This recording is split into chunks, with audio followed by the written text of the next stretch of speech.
Hey there, didn't see you. What's that? The Dodge Demon's been released? No more teasers and we finally have details? All right, well, let's take a look and see if it lives up to all that hype.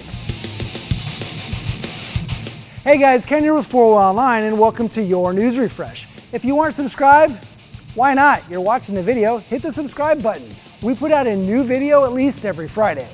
So before we get into why the Dodge Demon isn't quite as badass as Dodge is making it sound, we've got to cover our bases and talk about the things that do make this thing awesome. Dodge says that the 2018 Challenger SRT Demon has the fastest 0 to 60 time of any production car at 2.3 seconds.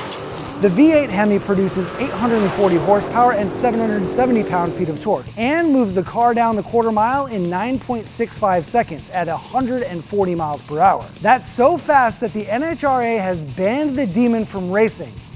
Sort of. Just keep watching to find out why. The amount of technology in this car that makes those performance numbers happen is pretty ridiculous. It's got standard drag tech like a trans brake and torque reserve. The Demon builds 8 pounds of boost before moving and reaches full boost pressure at just 6 feet off the starting line. Drag mode adjusts suspension settings, provides launch assist, disables traction control, and adjusts the steering input. It also redirects the air conditioning from the cabin to the intercooler, which can chill the air to the supercharger, which is pretty cool. Now, don't get us wrong, the Dodge Demon is a killer car. It's incredibly fast, one of the fastest production cars ever made. But Dodge really just kind of pushes the limits in their marketing.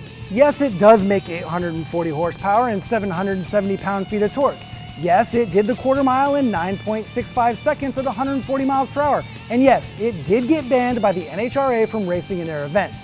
But let's dig a little deeper into each of those facts. The Demon, like many performance vehicles, has 2 keys. One limits the car to 500 horsepower and the other allows full use of the engine.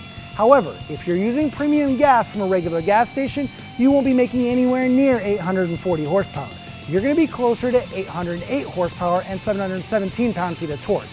To get the advertised power, you need to put 100 octane racing fuel in the tank, and that stuff is not cheap.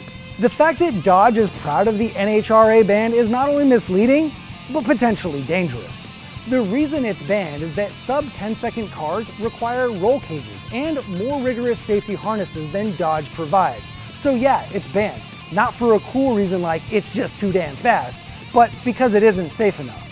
In fact, if it went just 10 miles per hour faster, it would require a parachute, which it doesn't have.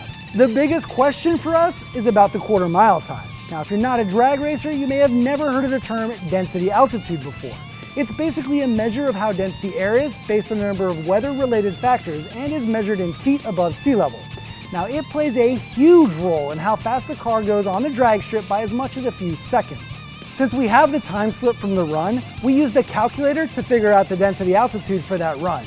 With an air temperature of 41 degrees, a track height of 147 feet above sea level, and calculating the humidity and barometric pressure, the run had approximately negative 1200 density altitude. On the day of recording this video, that same exact track has a density altitude of 1400, nearly a half-mile difference. To give you some perspective, here's what professional race photographer Kevin Diassi had to say.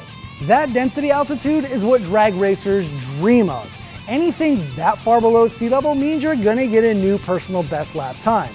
Typically, cars are racing in a density altitude much higher, by a few thousand feet. None of these points should take away from what Dodge has accomplished with the Demon, but they are talking a bigger game than what they need to with this car. Do you think production drag cars will be the hottest new performance category, similar to what happened when Ford released the Raptor? Or do you think this is just another performance car for the rich guys to brag about but never take to the track? Let us know your thoughts in the comments below, but before you do, make sure to hit that thumbs up button and don't forget to check out our other videos. Until next time, I'm Ken with 4 Wheel Online, and you've just been refreshed.